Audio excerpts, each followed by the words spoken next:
Today we're going to replace the serpentine belt or the drive belt in the F150.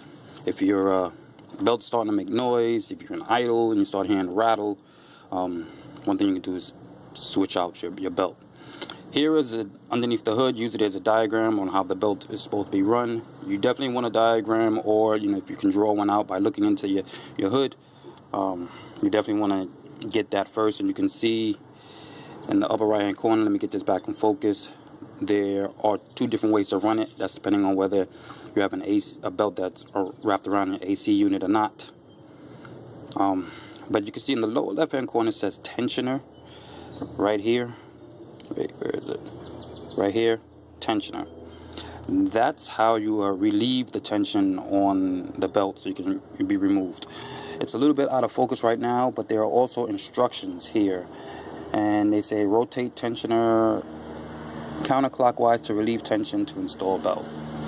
So we're going to find our tensioner, we're going to relieve the tension, and we're going to remove the belt. I also have here a new belt already ready to go, and you see it has numbers on it. Now you just want to make sure you have the right belt. I don't know why this is not coming into focus, but the first set of numbers is the 6 there is how many ridges is in the belt, and then the second set is telling you how long your belt is. Now the ridges are extremely important because you want to have the same amount of ridges. Of course, you want to have the same exact belt that you're taking off, and these ridges are what wrap around your pulleys. Alright, so enough of the technical stuff. We're going to go straight over to the try to sit this here so we can find the tensioner for you. We're right here. Alrighty. Sorry about that. Now, you see this burgundy pulley down there? That is the tensioner. Reach my hand around here. This is the tensioner. This is also part of the tensioner, but there is a nut right here in the middle. On some vehicles, that is just a 1/2-inch ratchet that you can sit in there and relieve the tension. On this vehicle, that is a 15mm socket that you're going to need to use to relieve the tension there. We're going to have to rotate it clockwise. Now, if you have a breaker bars come in hecka handy right now, because this does require a certain amount of force, a good deal of force. Don't try to just use the one ratchet by itself, because you're going to have a hard time. Now, I'm going to see if I can leave the camera there as I do it, because I want you guys to see as much as you can. I have my ratchet here with a 15mm on there. And what I'm going to do is reach down there, put it directly on there. Okay.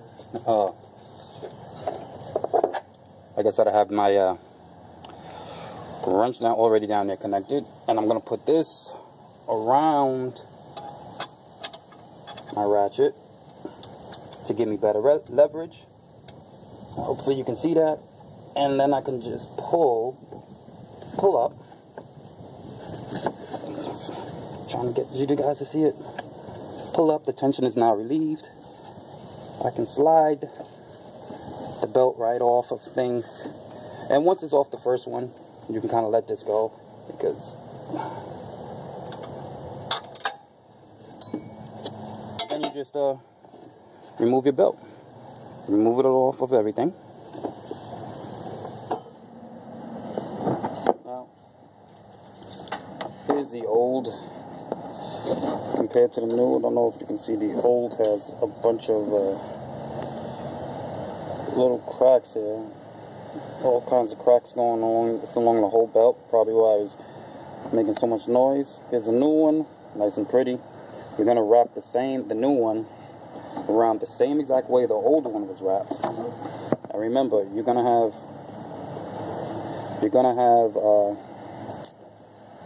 to put the ridge part around, of course, the pulleys with the ridged ends, and this around the pulleys with the smooth edges.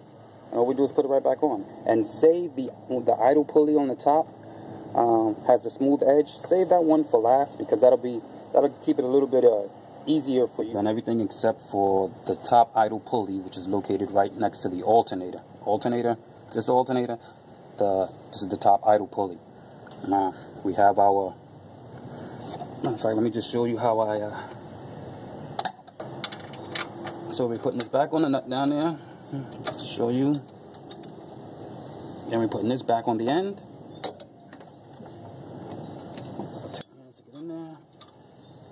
And then we just pull up, because this one you have to rotate it counterclockwise.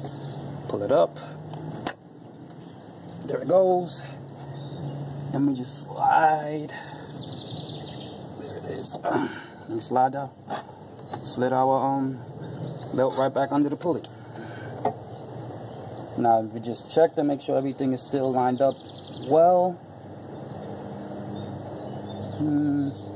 Everything seems pretty good, but I'm just gonna loosen this a little bit so I can slide the belt a little bit further onto this last pulley.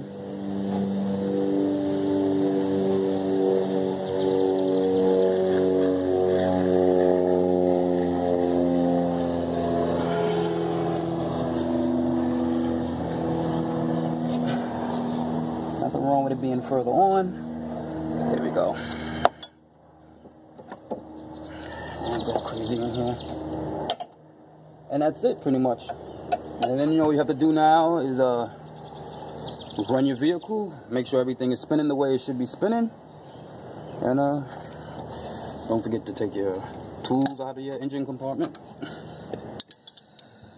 before you run anything. But yeah, now you just run everything, make sure it's done, and your belt is changed. Thanks a lot for watching. Questions, comments, subscribe, and I'll see you next video.